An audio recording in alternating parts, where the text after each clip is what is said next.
Hadirin sekalian, Gubernur Jawa Barat tiba di tempat acara.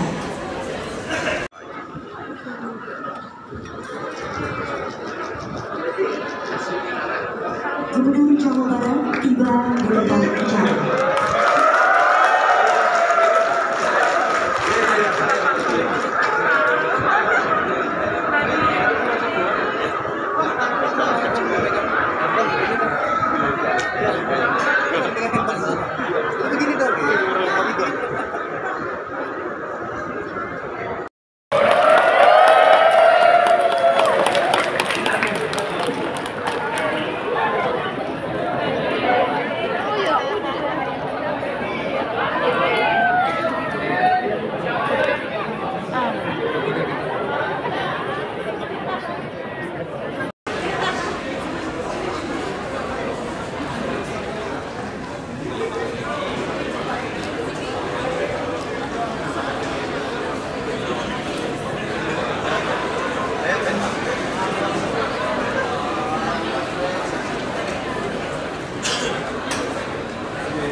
Bapak Ibu hadirin, marilah kita menyanyikan lagu kebangsaan Indonesia Raya. Hadirin dan mohon untuk berdiri.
Silakan duduk kembali.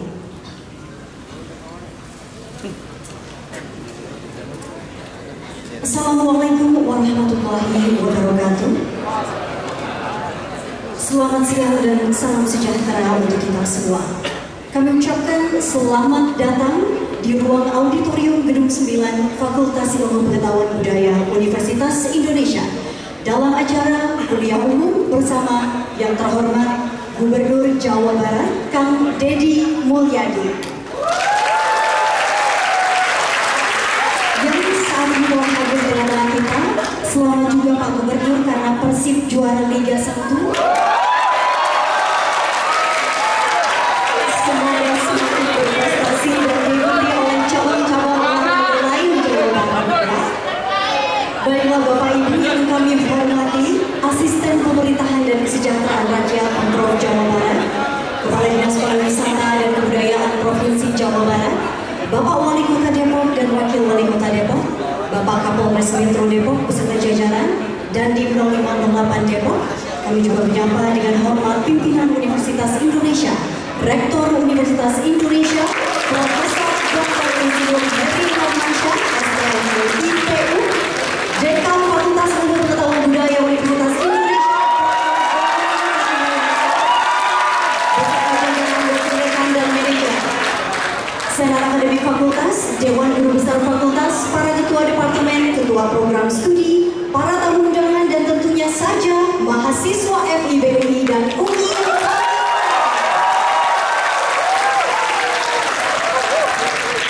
Acara kita pada siang hari ini merupakan bagian dari Leaders Lecture Series on Humanities yang menghadirkan para pemimpin negeri untuk berbagi pengalaman yang berharga beserta kepakarannya.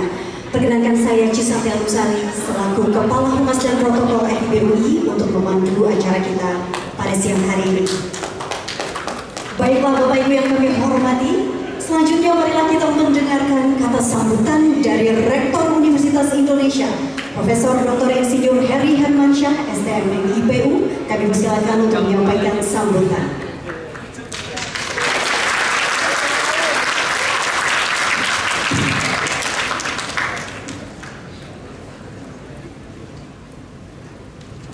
Selamat siang, Assalamualaikum warahmatullahi wabarakatuh. Sampurasun. Salam sejahtera untuk kita semua. Om Swastiastu, Namo Buddhaya, salam kebajikan, rahayu. Yang kami hormati Kang Deddy Mulyadi, Gubernur Jawa Barat, serta seluruh jajarannya yang hadir di kesempatan ini. Wali Kota Depok dan Wakil Wali Kota Depok, selamat datang kembali. Ini sudah sering sekali Wali Kota dan Wakil Wali Kota hadir di Universitas Indonesia, termasuk terakhir hari Jumat ya, kemarin. Kemudian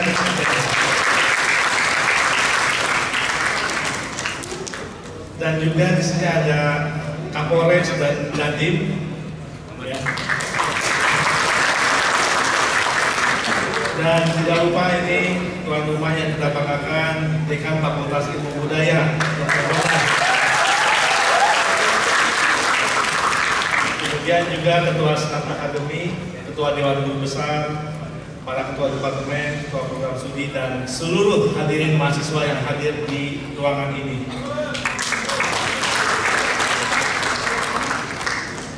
Kita telah menyaksikan dalam sejak Kang Deddy Mulyadi dilantik, akan ada begitu banyak program-program atau langkah-langkah yang kita sebut out of the box ya, khususnya yang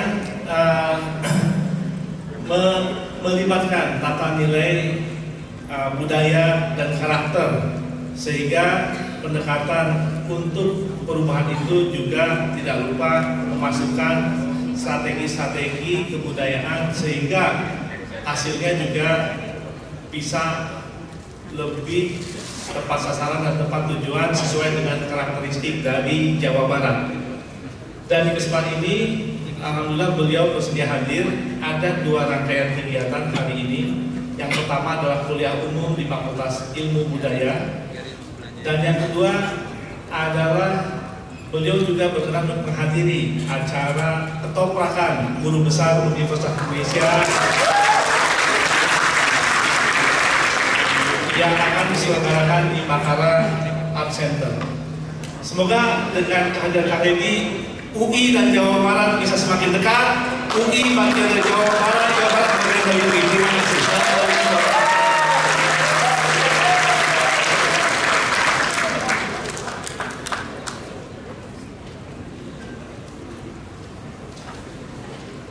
Terima kasih untuk sambutan dari Rektor Universitas Indonesia. Bapak Ibu, selanjutnya marilah kita saksikan penampilan musikalisasi puisi oleh Suara Sadana yang terdiri dari Gunawan Wicaksono, Asep Rahman Mukhlas, Teresa Rida, Abrar Husin, dan Indonesiana Ayuni Tias dari komunitas Makar. Musikalisasi puisi berjudul Ibu Bumi Memanggil, karya Ayhi Suwita. Mari kita berikan apresiasi, tepuk tangan yang meriah untuk menyanyi.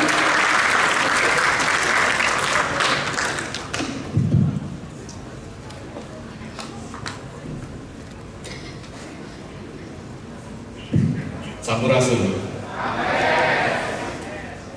Kelompok saya ini, kelompok kami bernama Suara Seadanya. Kami berasal dari komunitas Makara yang sehari-harinya latihan di Gedung Makara Art Center UI. Kami juga merupakan alumni FIB UI. Saya dari jurusan Sastra Jawa. Ada Teresia Rinda dari jurusan Ilmu Filsafat, ada Andrea Husin dari jurusan Perancis, ada Asep Rahman Muklas dari jurusan Filsafat, dan ini mungkin calon mahasiswi Fakultas Ilmu Pengetahuan Budaya meskipun baru usia SMP. Indonesia Ayu Ningtyas. Pada kesempatan siang hari ini saya akan membawakan puisi karya istri saya, Mbak Ai Suminar, dengan judul Ibu Bumi Memanggil, terkhusus buat Kang Deddy Mulyadi.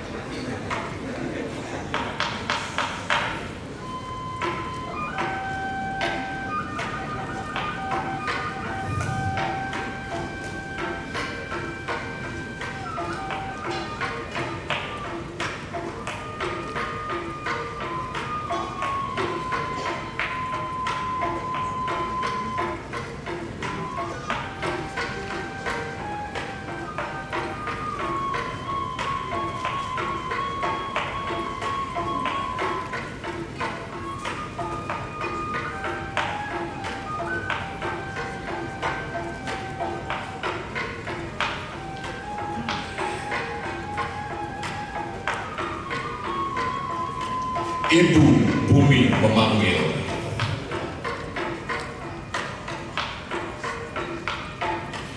Dari rahim ibu yang sunyi, lahirlah bunyi lirih.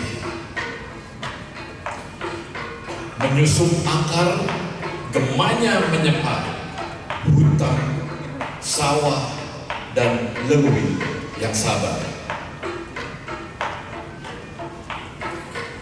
Celempung dan suling bersuara, bukan sekedar denting bambu tua, tapi nyawa para karuhun yang menyulam angin dan menabur mimpi pada ladang yang ditinggal pagi.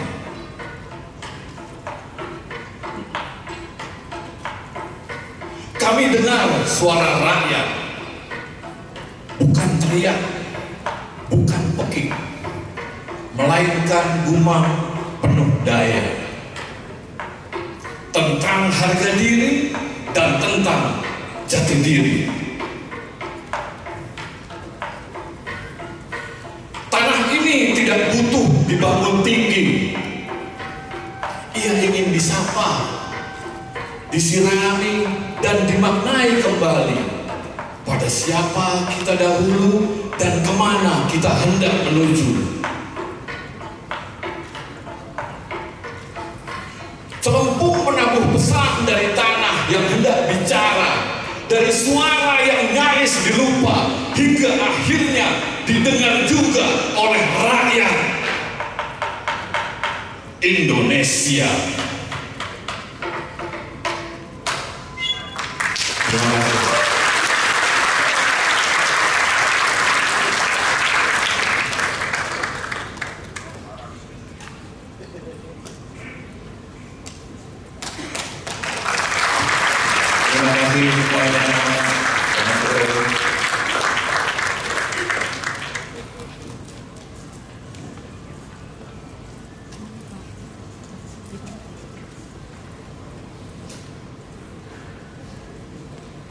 Baik Bapak Ibu, demikianlah penampilan dari Suara Seadanya.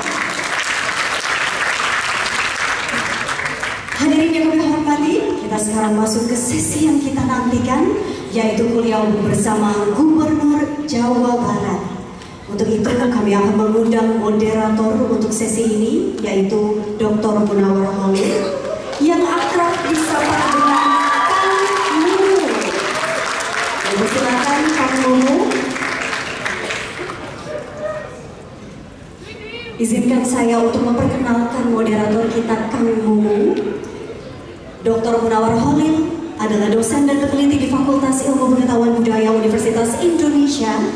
Beliau merupakan Ketua Program Studi Jawa pada periode 2022-2024, juga menjabat sebagai Ketua Masyarakat Pernaskahan Nusantara Pusat dalam 2 periode, mulai dari 2016 sampai 2025. Beliau juga merupakan anggota Dewan Pakar Ingatan Kolektif Nasional 2023-2025, anggota Dewan Pakar Komite National Memory of the World Indonesia, tim ahli warisan budaya tak benda Indonesia sampai saat ini, dan selain mengajar, beliau juga aktif terlibat dalam penyusunan katalog-katalog naskah Nusantara, khususnya naskah-naskah Sunda, dan menjadi narasumber pada berbagai kegiatan dan pertemuan ilmiah tentang naskah Nusantara. Tanpa menunggu lama, silakan Kang Mumu untuk dapat mengundang narasumber kita pada siang hari ini. Ya.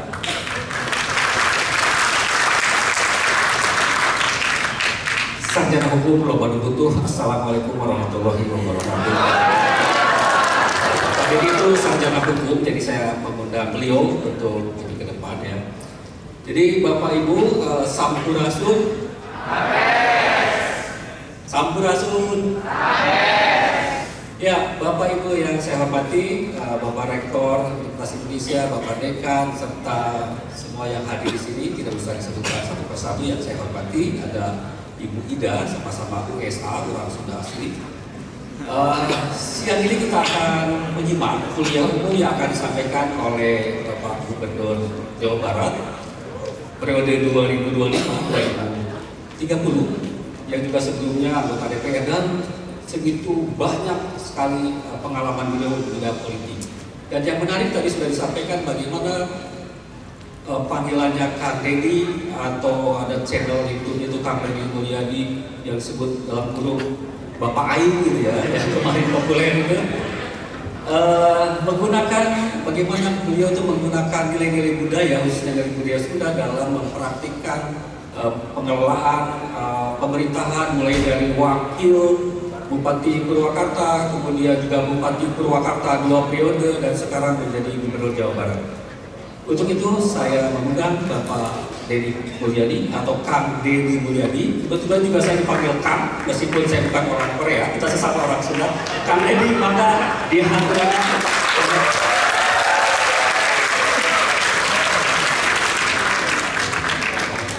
Ya, salaman dulu Kang Deddy, saya Kang Mumu. Jadi cocok doa KDM dengan KMH ya, Kang Munawar Holil.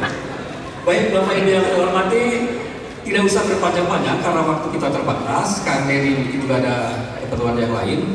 Saya silakan Kang Deddy mungkin menceritakan bagaimana menerapkan nilai-nilai budaya, khususnya nilai-nilai budaya Sunda dalam praktek tata kelola pemerintahan dari dulu sampai mungkin sekarang yang ke depan. Silakan Kang Deddy. Saya disuruh apa? Berbagi pengalaman dan ngadongeng boleh ya. Mangga. Ya, Assalamualaikum warahmatullahi wabarakatuh. Moderator yang tampannya ketelatan. Karena tampannya kan dulu waktu muda, sekarang udah telat juga tampan. Pak Rektor, Pak Dekan, dan semua yang hadir. Sebenarnya kuliah budaya saya sudah tadi sama puisi itu. Saya nangis itu dengar itu. Nangisnya ada 2 hal di situ. Yang pertama adalah menyampaikan tentang nyambat, kata orang Sunda itu nyambat karuhun. Nah, ini karuhun ini menjadi problem tersendiri dalam hampir 30 tahun ke belakang. Karena ketika bicara karuhun itu selalu diidentikan dengan kemusyrikan, kekafiran, keterbelakangan, ketertinggalan. Nah, kalau kita sudah ingin meninggalkan karuhunnya, saya meyakini bangsa tidak akan punya masa depan. Karuhun itu kan nilai-nilai masa lalu orang tua kita dulu, kakek orang Sunda itu tingkatannya banyak. Itu kayaknya bahasa Sunda dibanding bahasa lain ya. Coba bayangin, aki, nini, buyut, bau, jangawareng, udeg-udeg, kai siwur. Panjang Pak, bahasa Indonesia mah hese, kakek, nenek, buyut, udah selesai. Makanya jangan terlalu banyak dipakai itu bahasa, nanti takut cepat selesai. Nah, apa artinya bahwa manusia itu tidak akan pernah terpisah dengan masa lalunya? Karena manusia tidak akan terpisah masa lalunya, maka dia akan memiliki hubungan sampai kapanpun bagi mereka yang ingin meletakkan itu dalam kerangka hidupnya. Maka Indonesia itu dulu Nusantara itu daerah-daerah, wilayah-wilayah kebudayaan yang berasal dari wilayah kerajaan itu meletakkan leluhur itu menjadi fundament utama dalam seluruh aktivitas hidup. Maka memulai itu pasti dimulai dengan kalimatnya sederhana. Mipit kudu amit, ngalah kudu bebeja. Mipit kudu amit, ngalah kudu menta. NU mentradisikan itu dengan tawasul. Sunda mentradisikan itu dengan rekes, raja. Proses hubungannya sesungguhnya adalah perlawanan terhadap filsafat Barat. Orang Sunda itu orang kebudayaan, bukan hanya Sunda, seluruh kebudayaan Nusantara mengajarkan bahwa manusia dengan alamnya adalah satu kesatuan sistem, satu kesatuan nilai, bagian yang tidak terpisahkan. Maka seluruh aktivitas hidupnya ketika dia berhubungan dengan kepentingan mengambil bagian dari alam, berhubungan mengambil kepentingan dari bagian dari alam, maka dia minta dulu.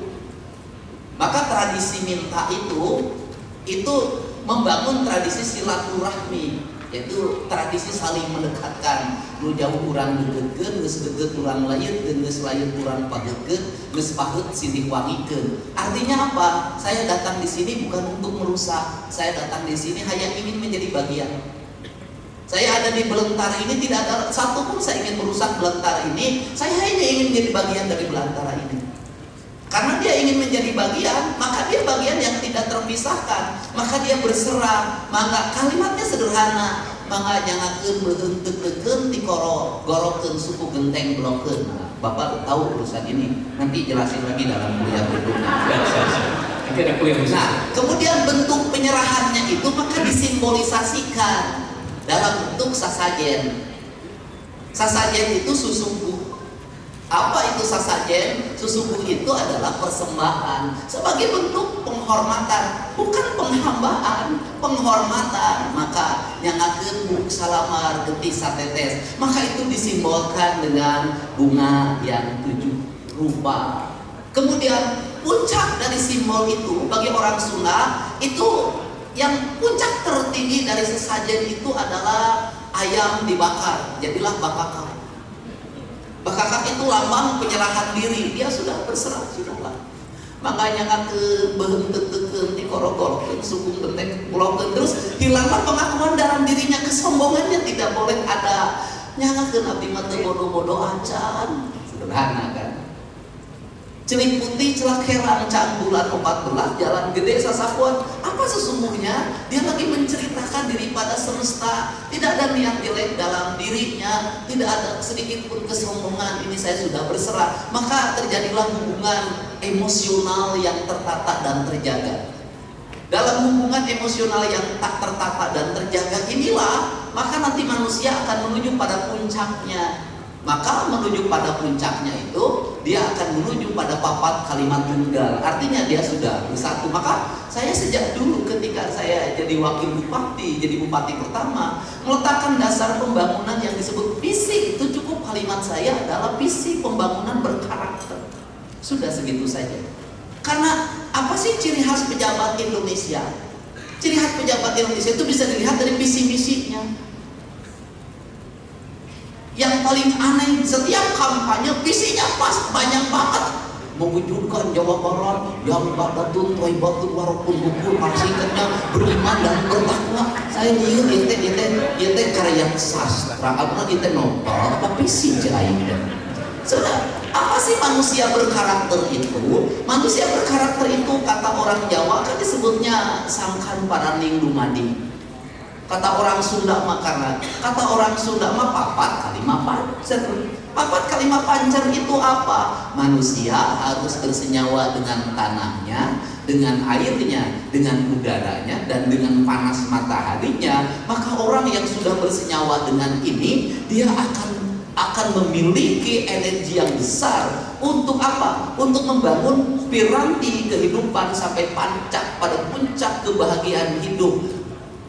Puncak kebahagiaan hidup itu dimulai dari mana? Ya dari manusia itu secara sistemik, maka dia pembangunan tidak boleh bertentangan dengan nilai tanahnya, pembangunan tidak boleh bertentangan nilai udaranya, pembangunan tidak boleh bertentangan dengan nilai airnya, pembangunan tidak boleh bertentangan dengan nilai panas bumi, panas mataharinya. Maka prinsip dasar saya sebagai orang Sunda, saya memandang alam ini adalah alam feminin, bukan alam maskulin. Maka karena alam feminim, kita tinggal pada sebuah alam feminim. Maka karena kita tinggal pada sebuah alam feminim, sikap kita pada alam yang kita tinggali ini, sikap kita pada alam yang kita pinjam untuk hidup kita bernapas dalam setiap waktu, perlakukanlah secara feminim. Maka orang tua dulu itu leluhur Sunda menyebutnya bumi ini Sunan Ambu. Apa itu Sunan Ambu? Indung Mane. Mantaknya bapak aing. Indung Mane bapak aing. Kunaon bapak aing? Pan aing mah teu boga indung. Nah, mantaknya Sunan Ambu. Maka Sunan Ambu Indonesia juga sama meletakkan dengan kalimat ibu pertiwi. Karena dia karakternya karakter perempuan, sampai-sampai pemahaman teologis orang Sunda memahami Tuhan itu juga lebih kuat sisi feminimnya. Maka kok kakek saya dulu ngomong, jam dedi cenah Gusti mah urang manyuhunkeun Rahman jeung Rahimna we unggul. Artinya apa? Dia meminta sama Tuhan tidak boleh dulu menceritakan yang lain, cukup kasih sayangnya saja udah cukup, jangan dulu yang lain-lain katanya. Nah, karena ini yang menjadi kekuatan utama adalah feminimnya, karena feminimnya, maka kita memperlakukan harus dengan langkah-langkah feminim. Karena langkah feminim, prinsip pembangunannya apa? Kerenenden saeutik mani loba nyesa. Apa itu artinya? Larangan kita untuk melakukan eksploitasi. Kenapa larangan untuk melakukan eksploitasi? Karena tanahnya tanah tumbuh. Karena tanahnya tumbuh, maka prinsip dasar kedua kadigali atuh ari luhurna bisa jadi mah. Karena jazirah Arab itu digali atau ditambang, itu kan karena memang permukaannya sudah tidak bisa menjadi kehidupan. Nah, ari tanah Sunda mana ulah tumbuh terjadi, KBG jadi. Karena KBG jadi, maka meletakkan kemakmuran dalam pembangunan adalah seberapa besar dia menyayangi tanah air ini. Karena dia seberapa besar menyayangi tanah air ini, maka sumpah kesetiaan negara pun itu adalah sumpah setia pada negara kesatuan Republik Indonesia, pada tumpah tanah, tumpah darah, tanah dan air. Karena tanah dan air menjadi kesatuan, negara ini agak lambat merumuskan itu, tanah itu apa, air itu apa. Tidak bisa itu didapatkan dalam pelajaran kenegaraan. Itu adanya didapatkan dalam pelajaran kebudayaan. Maka tanah itu menjadi feminim, maka langit menjadi maskulin. Maka tanah menjadi feminim, langit menjadi maskulin. Maka rumusan warnanya, tanah berwarna hitam, benderanya, langit berwarna putih. Kemudian udara itu menjadi berwarna kuning, dan kemudian matahari panasnya menjadi berwarna merah. Inilah yang disebut papat kalimat tunggal yang mengajarkan tentang Indonesia yang sebenarnya justru kaum leluhur. Justru ajaran-ajaran adat yang lama sekali ajaran adat ini mendapat tempat bahkan tidak diakui di KTP-nya. Kan lama, karena lama melakukan pencarian itu, kita keburu kerusakannya lama, terbengkalai. Maka sehingga pendekatan ketuhanan dalam perspektif ini tidak ada satupun yang memisahkan antara manusia dengan alamnya dan manusia dengan Tuhannya. Sesuatu yang manunggal itu bedanya. Sehingga kaum kebudayaan bertuhan itu adalah bertanah air. Kaum kebudayaan kebudayaan, bertauhid itu adalah mencintai seluruh alam raya secara paripurna. Maka dia sudah melekatkan diri pada ketuhanan secara esensial. Itu bedanya. Kalau itu tidak spirit, maka seluruh perspektif hidup menjadi energi. Karena perspektif menjadi energi, sesungguhnya bicara tentang ini, maka kita bicara tentang produksi. Ini kelandasan filosofi. Kemudian bicara produksi, maka lahirlah produksi. Maka leluhur kita ini sudah memiliki kecerdasan yang luar biasa. Dia mengerti betul bagaimana memproduksi rumah dalam perspektif kebudayaan. Maka setiap daerah memiliki perbedaan didasarkan pada karakteristik alam dan lingkungan. Filsafat Sundanya itu adalah ciri sabumi, carak sadesa, jawadah tutung biritna, sacarana lain tepak sejen igel, kacai jadi sadui, kadarat jadi salogam, pindah cai, pindah tampian, mi indung kawaktu, mi bapak kajama. Kan sederhana. Apa sih problem dari sisi akademis? Problem akademis kita adalah bahasa-bahasa kebudayaan seperti ini yang sesungguhnya merupakan kekuatan filsafat bagi membangun Indonesia tidak pernah menjadi landasan berpikir al-ilmiah kaum akademik. Kita langsung saja keluar terus ke Prancis, ke Yunani. Langsung saja kita ke Plato, Socrates. Pak Socrates macam pernah jadi RT di Depok. Pendekatan Plato belum tentu cocok untuk pendekatan Garut. Kenapa? Yang berguru itu kan harus pada orang yang sudah meletakkan kerangka dasar peradaban di sini. Kita tinggal menyempurnakan apa yang menjadi kelemahan leluhur kita. Kalau kita ganti judul mengambil pada orang lain balik hadiah nyata bisa nyienang paling pasti ada di TV. Nah ini karena itu coba lihat, saya boleh deh melihat piranti ikat. Saya sudah mempelajari itu. Semakin ke timur ikat makin semakin pendek. Semakin ke arah barat semakin tinggi. Ikat Madura segini, ikat Surabaya segini, naik ke Jogja segini, naik ke Jawa Barat segini, naik ke Sumatera ke Lampung segini, nanti ke Sumatera Barat segini, nanti ke Sumatera Utara segini, terus rumah juga begitu. Makin ke timur rumah makin pendek, makin ke barat ke Sumatera makin tinggi. Kan ini perspektif kebudayaan yang didasarkan pada nalar apa? Nalar lingkungan. Nalar lingkungan didasarkan pada apa? Pada rasa. Rasa didasarkan pada apa? Pada cinta. Apa yang hilang dari seluruh ilmu pengetahuan yang ada di negeri ini adalah cinta yang hilang.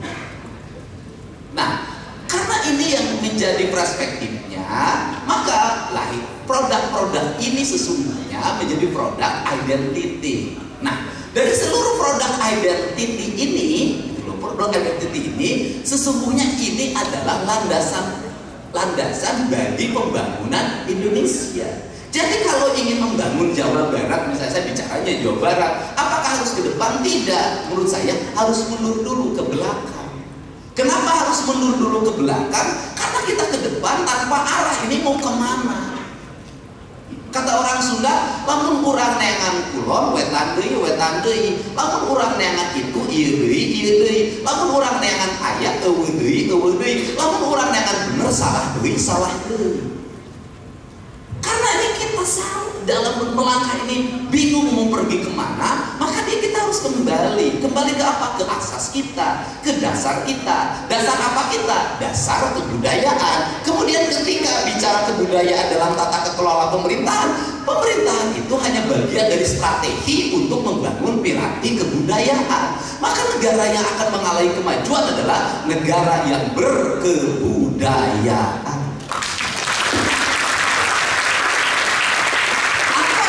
Tidak memiliki nilai kebudayaan, seluruh produktivitas itu adalah kebudayaan. Penyesatannya di mana? Penyesatannya adalah kebudayaan disimpankan menjadi kesenian. Itu pada kesenian itu adalah ranting atau daun atau bunga dari kebudayaan. Kebudayaan itu kan seluruh produktivitas hidup.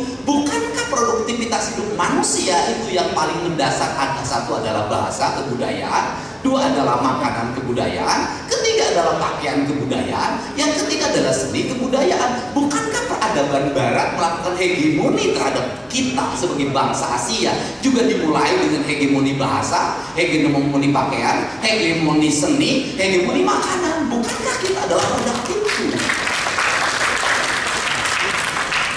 Nah, sehingga dalam perspektif saya yang paling bergengsi itu dalam sebuah universitas adalah fakultas kebudayaan.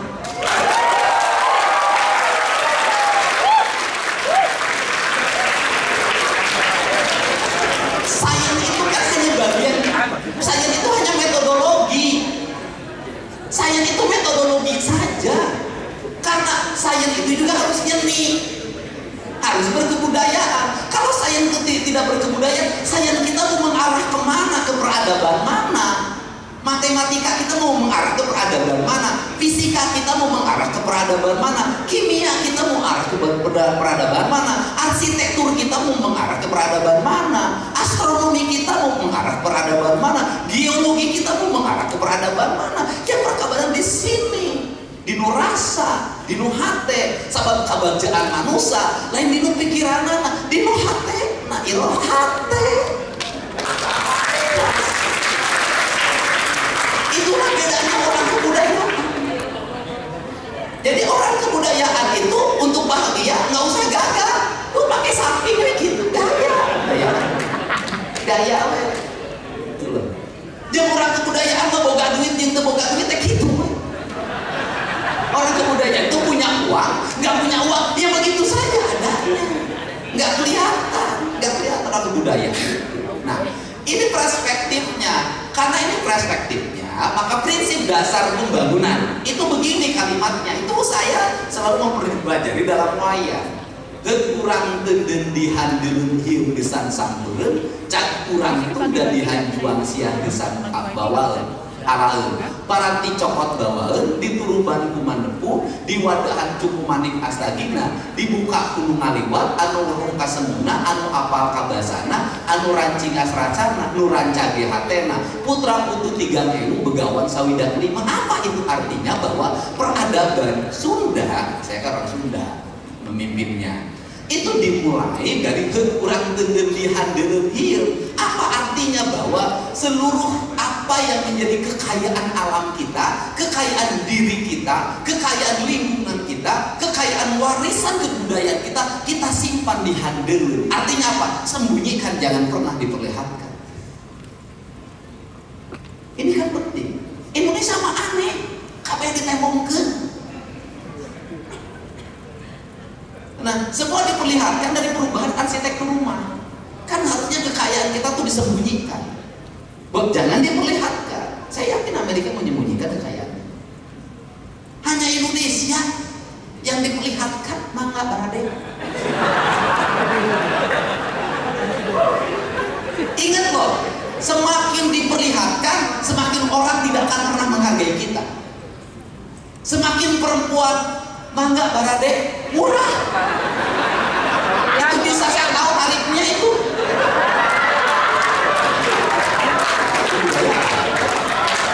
Kalau mangga baradenya jam 8 itu 250. Kalau mangga baradenya jam 10 200.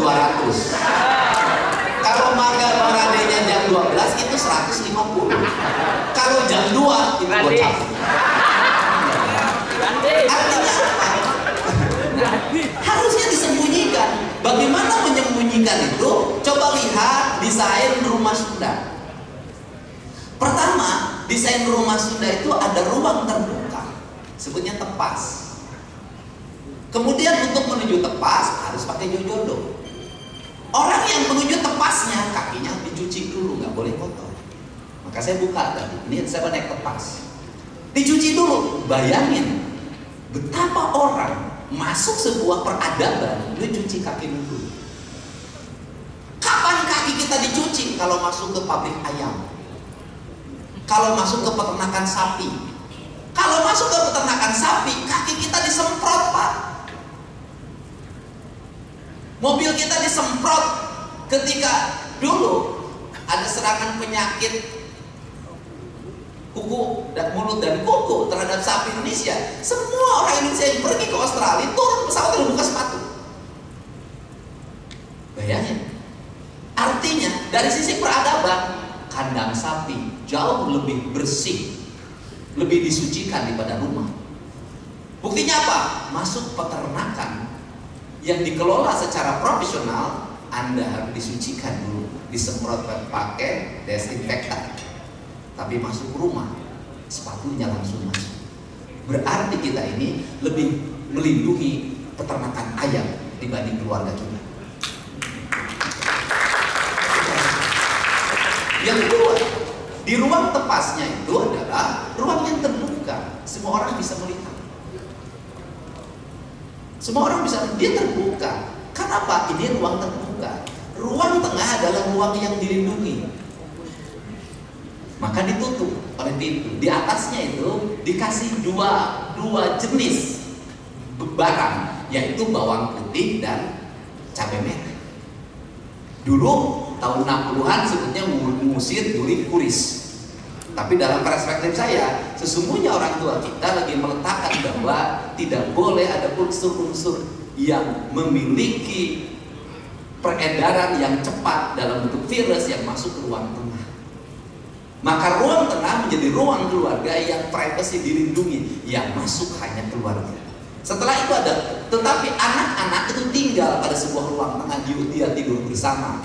Kamar hanya dua, kamar ibunya dan nanti kamar calon pengantin kakak-kakaknya. Masuk dulu ke situ, setelah itu pindah. Bagaimana kebersamaan di dalam?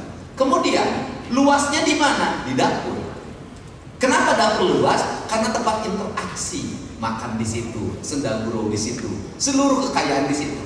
Di mana letak ruang spiritualnya? Ruang spiritualnya disebutnya goa. Goa itu apa? Ruang spiritualitas, disimpan keangkeran. Bagaimana dibuat keangkeran? Karena di situ tempat menyimpan beras. Tidak boleh anaknya masuk, tidak boleh bapaknya masuk. Kenapa di situ? Privacy. Kenapa privacy? Karena ibu tahu pengendali ekonomi. Karena apa? Goa itu adalah sakral. Maka sedikit banyaknya beras itu hanya ibunya yang tahu, anak-anaknya tidak boleh tahu, suaminya tidak boleh tahu. Kenapa? Karena ini adalah devisa. Kalau dalam bahasa sekarang, ini adalah devisa negara, devisa keluarga.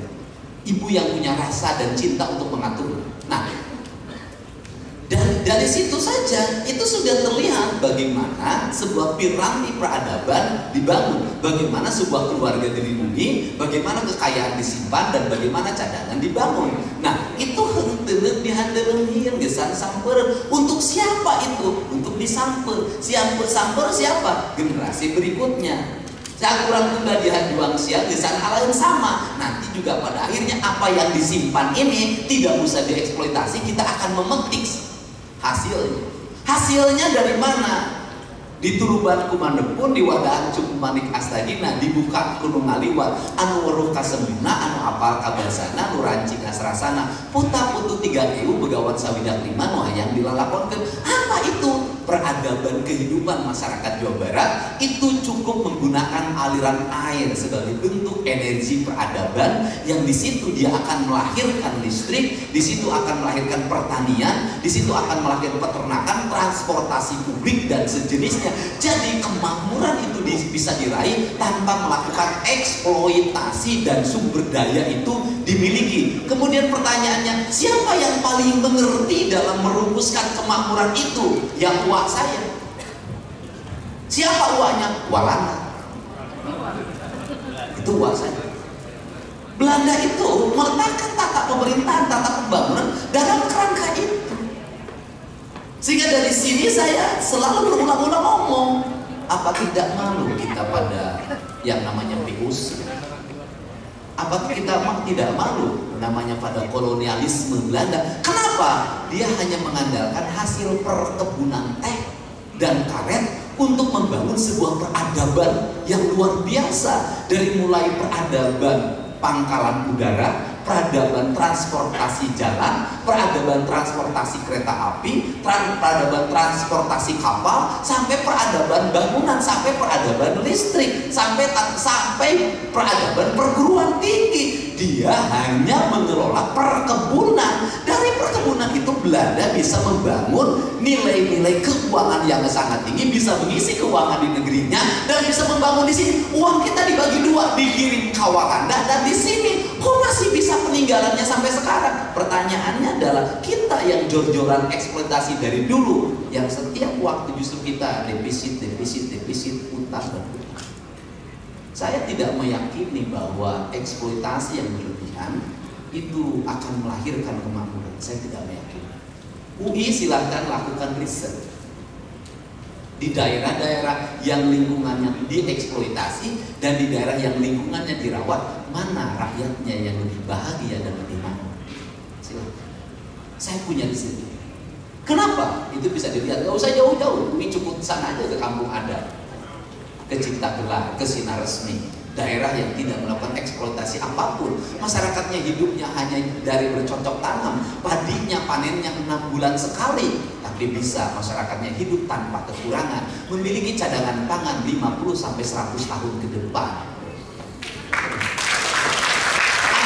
Pada akhirnya apa sih yang hilang dari sistematika yang kita jalani? Kalau dalam bahasa kaidah agama, keberkahan.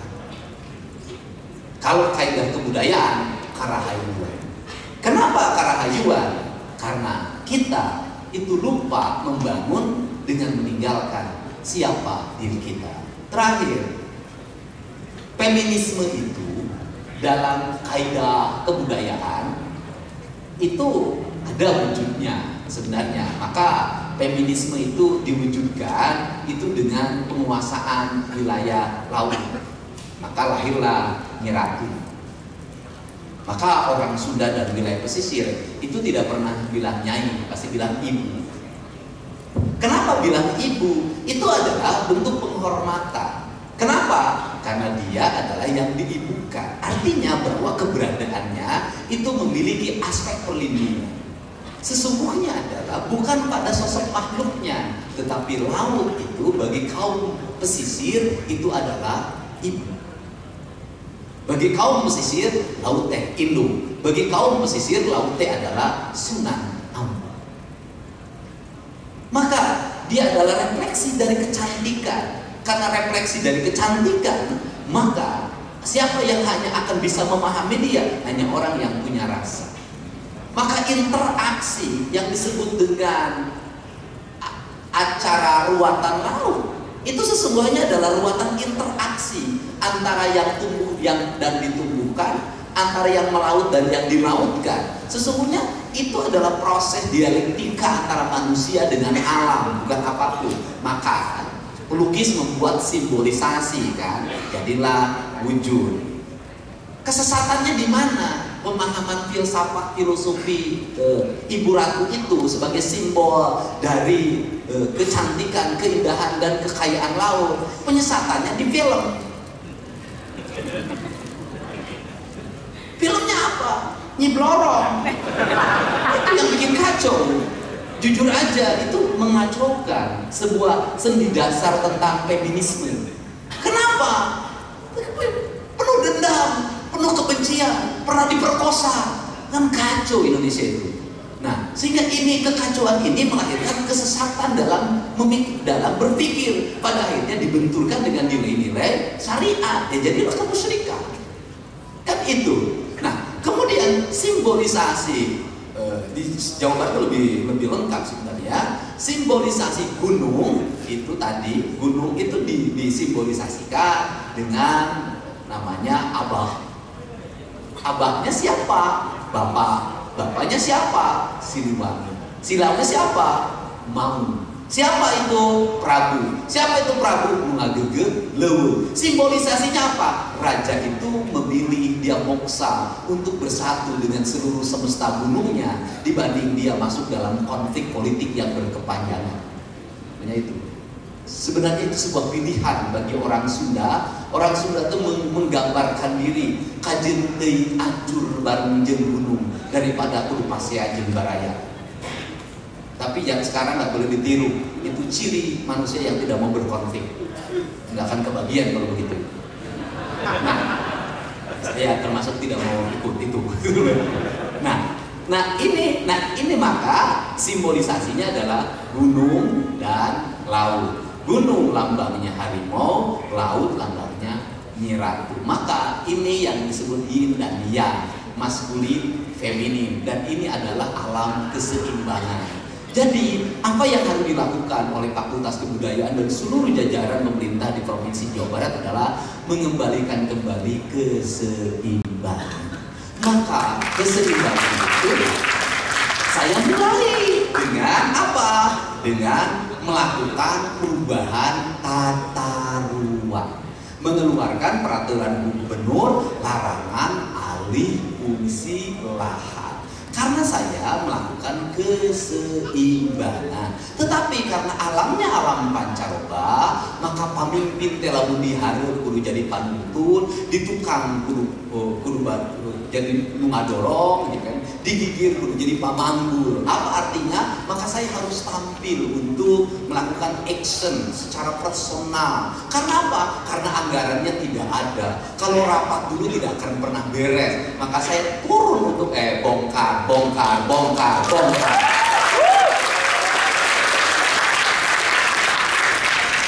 Karena alamnya alam viral, maka semuanya jadi viral.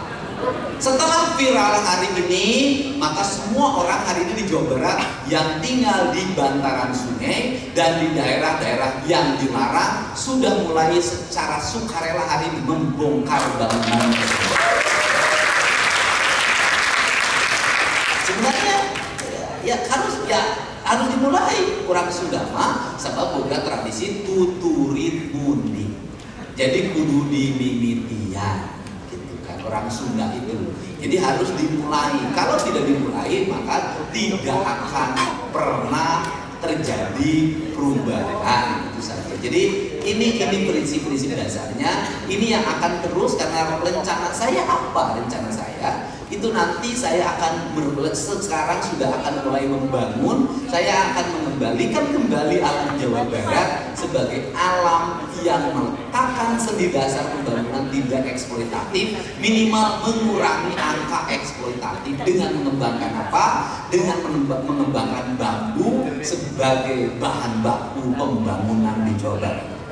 Karena itu, kalau sudah nanti arsitekturnya bambu, maka bambu itu sesuatu yang ditanam, ditebang tumbuh lagi, kemudian filsafat dasar orang Sunda itu filsafat dasarnya adalah bambu. Ilmu ketuhanannya juga ilmu ketuhanan yang dimaknai dari filsafat bambu. Disebutnya rawayan jati, congo nyurum karena pupu. Nah, kalau orang Jawa keris majing kasarangka, karena di Sunda tidak dikenal peradaban logam, tapi dikenal adalah peradaban bambu. Kerangka ini yang lagi disusun, saya tahun ini akan mulai membangun sekolah-sekolah bambu. Dan ini kalau tuh semua bahan, nanti bahan pintu, meja, kursi semuanya akan terbuat dari bambu. Dan bambu di Jawa Barat itu adalah bambu dengan kualitas tinggi. Dan kita harus belajar Tiongkok, negeri yang hari ini mengalami percepatan pertumbuhan ekonomi, tidak malu mengaku sebagai negara tirai bambu. Terima kasih.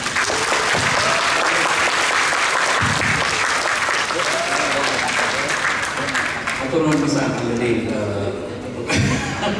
kayak amplop gitu lah. Sebenarnya saya ingin banyak ngobrol ya, tapi sudah ada info karena dia ada acara lain. Iya, ketopraknya bisa sambil dimakan, nanti bisa dari kalian. Baik, Bapak Ibu yang saya hormati, karena waktunya terbatas, tapi saya ingin mengatakan bahwa kami sangat berterima kasih dari UI, khususnya dari Fakultas Bahasa Budaya, karena Kang Dedi 15 menit.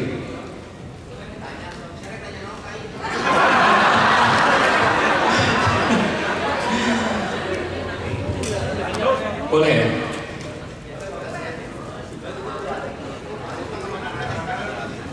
Tiga orang. Satu yang putih, kemudian perempuan juga, satu lagi dari sini. Silakan tadi langsung maju ke depan saja yang tadi sudah ditunjuk oleh Ya, langsung saja pertanyaannya. maju ke depan yang tadi tunjuk moderator. Ya. Saya berikan mikrofonnya ke sini. Sebutkan nama, kemudian dari mana asalnya. Silakan langsung saja. Assalamualaikum warahmatullahi wabarakatuh. Sampurasun. Selamat siang Bapak Ibu semua, sekaligus kakak-kakak yang pada hari ini hadir di pertemuan kuliah umum. Perkenalkan, saya Tiara Jaya Putri selaku siswi SMA. Di sini terima kasih dulu atas waktu dan juga kesempatan yang diberikan pada saya. Di sini saya tertarik pada topik keterkaitan antara nilai budaya dan partisipasi aparatur sipil negara atau ASN, yang mana sepengetahuan saya Langsung saja nih. Langsung. baiklah, untuk pertanyaan saya sendiri, sejauh mana budaya-budaya terutama di Jawa Barat itu tercermin atau diterapkan pada budaya kerja ASN di lingkungan pemerintah Provinsi Jawa Barat, dan apakah ada pelatihan, kebijakan atau program formal yang secara khusus menginternalisasi budaya Sunda pada budaya kerja ASN tersebut? Ya, saya satu nomor ya. Silakan yang kedua tadi.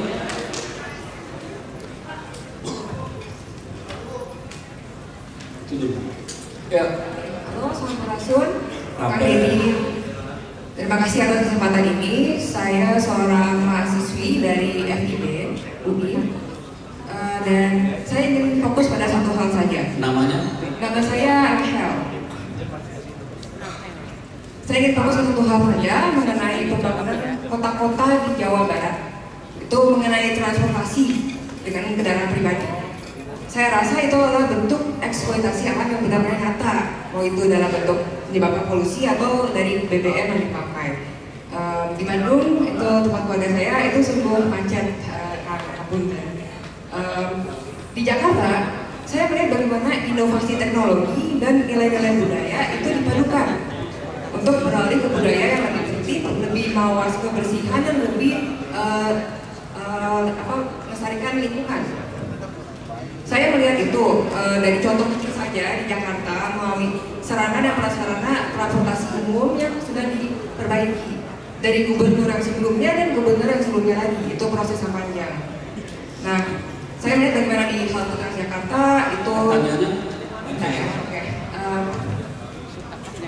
Intinya saya melihat bagaimana kalau kita ingin bicara tentang nilai budaya, itu pasti diawali oleh mentalitas kita sebagai individu dan masyarakat.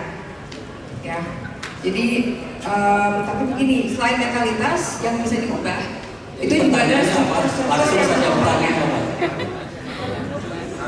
Pertanyaan saya adalah, apakah yang menjadi hambatan dari segi struktur atau tata kelola pemerintahan yang dihadapi oleh kota-kota di Jawa Barat? Kang Deddy melalui kebijakannya melarang siswa untuk bawa motor ke sekolah, saya rasa itu sudah cukup, karena selain mentalitas harus juga ada struktur yang mengikuti. Udah, oke. Pertanyaannya udah pahami. Jadi pertanyaannya adalah hambatan secara struktur. Oke, ya. Terima kasih. Yang terakhir, silakan. Terima kasih, karena saya Norma Soliga, mahasiswa S3 Ilmu Linguistik. Kan jadi saya mau tanya satu pertanyaan. Bagaimana jika kearifan lokal itu berbenturan dengan nilai ekonomi? Jadi secara budaya mungkin itu tidak bijaksana, tapi secara ekonomi banyak sekali suara yang mengatakan bahwa ini pembangunan untuk ekonomi.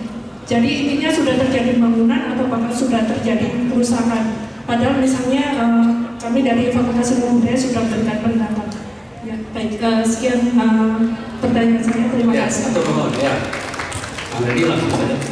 Ya, piranti rakyat Indonesia itu sesungguhnya adalah piranti yang hidupnya secara berkomunitas. Maka komunitas-komunitas itu dulu disusun lewat perkampungan, padukuhan. Jadi itu karena hidupnya berkomunitas, maka pola komunitas itu sesungguhnya pola yang efektif dan pola masa depan. Karena ini adalah pola yang efektif, pola masa depan. Itu bisa dibuktikan bahwa Jakarta yang dulu mengajarkan tentang perseorangan itu dilahirkan dari karena Jakarta dulu ibu kota negara dan di situ memiliki pengaruh peradaban dari barat, maka mengarah pada individualistik karena sebuah komunitas dari berbagai daerah secara personal hidupnya di situ. Tetapi pada akhirnya hidup personal itu melahirkan kepusingan pengelolaan pemerintah. Mobil personal menimbulkan kemacetan, motor personal melahirkan kemacetan. Pada akhirnya orang itu hidup bahagia itu berkomunal, berkomunitas. Maka perkampungan, maka misalnya transportasi publik adalah menjadi jawaban bagi penyelesaian problem lingkungan. Kan itu sebenarnya. Maka di situ ada dua hal, satu pengurangan emisi, kemudian yang kedua adalah membangun efektivitas. Yang ketiga juga mengurai kemacetan. Kemacetan itu mengurai depresi. Harus dimulai dari mana? Harus dimulai dari pola hidup sejak kecil. Maka saya keluarkanlah kebijakan untuk anak-anak sekolah yang di bawah umur yang ke sekolah jalan kaki, manakala masih bisa ditempuh dengan berjalan kaki. Kalau tidak bisa maka menggunakan angkutan umum. Kan sebenarnya saya ngajarin itu.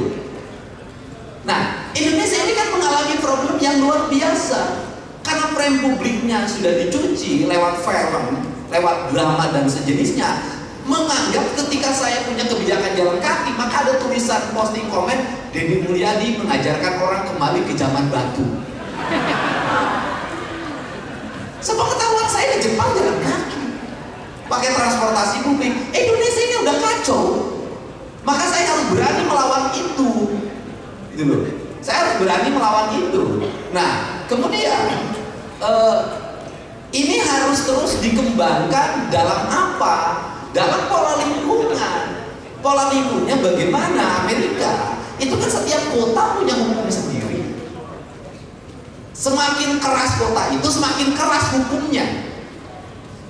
Setiap daerah berbeda hukumannya karena karakter manusianya beda. Indonesia ini hukuman untuk orang Papua, orang Maluku, orang Sumatera Utara, orang Jawa Barat, orang Madura sama.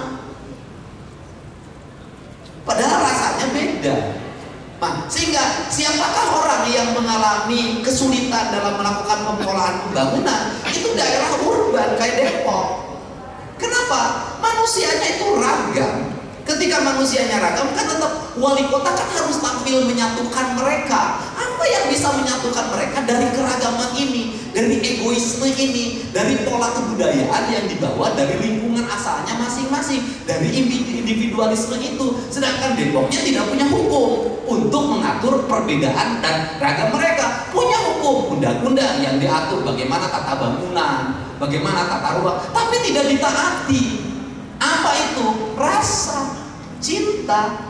Rasa dan cintalah yang bisa menyentuh manusia.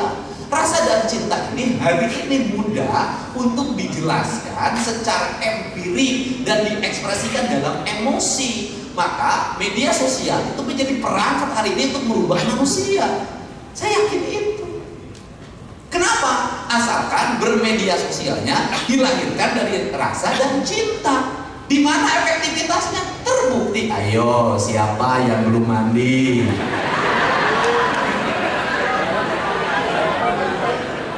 Ayo, jangan main HP terus. Ayo, siapa yang susah makan, yang melawan sama mama dan papahnya? Ayo, siapa yang jajan terus? Kalau tidak nurut, nanti Pak Gubernur datang ya. Saya bawa lo ke barak militer.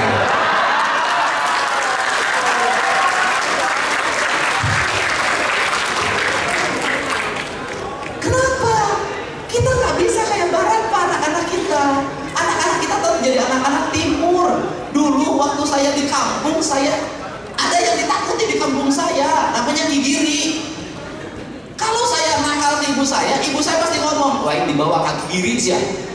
Indonesia hari ini mencoba merasionalisasikan, nggak bisa Pak. Yang terjadi adalah kekacauan. Kalau kekacauan kemudian tidak ada yang bisa menyelesaikan, filsafat Barat tidak bisa menyelesaikan, maka sudah, Barat TNI adalah cara untuk menyelesaikan. Sudah.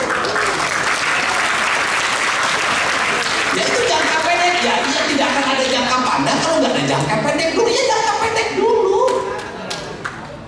memberikan contoh. Kalau ada yang pingsan di jalan, yang pingsan itu serangan jantung, maka kemampuan saya, pertolongan saya hanya pijit kaki atau pijit di bagian dada. Kemampuan saya di situ, maka saya harus melakukan itu. Bagusnya itu adalah oleh dokter spesialis, dijemput pakai ambulan, yang ambulannya lengkap peralatannya. Cara ngangkat damkarnya harus, cara ngangkat kebelakarnya harus begini, meletakkannya harus begini. Ini harus tersedia alat picu jantung, di sini harus tersedia oksigen, nanti ruang UGD tersedia, langsung masuk ruang bedah. Itu memang idealnya begitu. Apa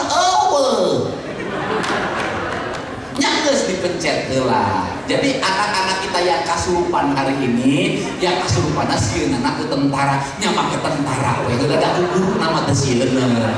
Terima kasih.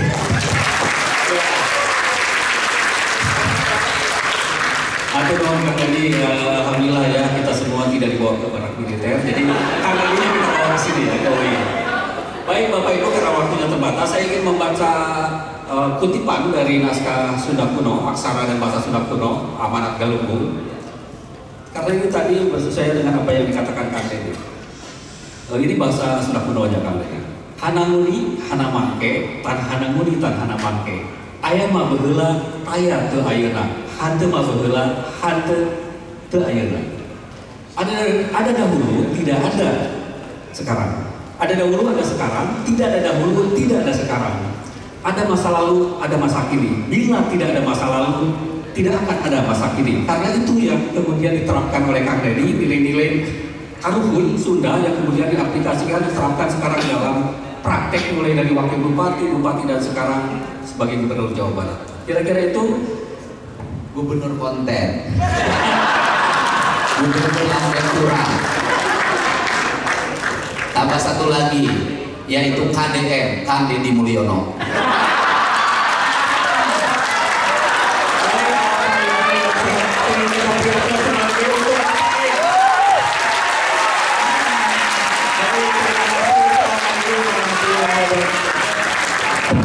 Terima kasih kepada moderator kita pada hari ini dari Gubernur Jawa Barat. Kami mohon untuk tetap di tempat, Kang Dedi. Bapak, kami mohon tetap di tempat karena kami akan memberikan cindera mata yang diserahkan oleh Rektor Universitas Indonesia dan Dekan FIBUI. Kami persilakan Rektor Universitas Indonesia untuk naik ke atas panggung, juga Dekan FIBUI. Cindera mata yang pertama diserahkan oleh Rektor Universitas Indonesia kepada Gubernur Jawa Barat.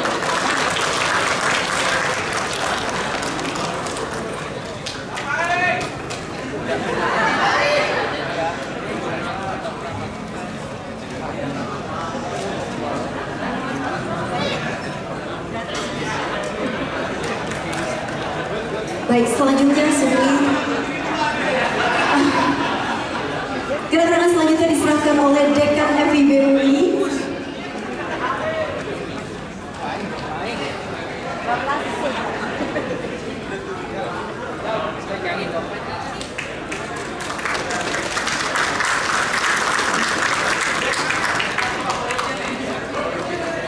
Baik, Bapak Ibu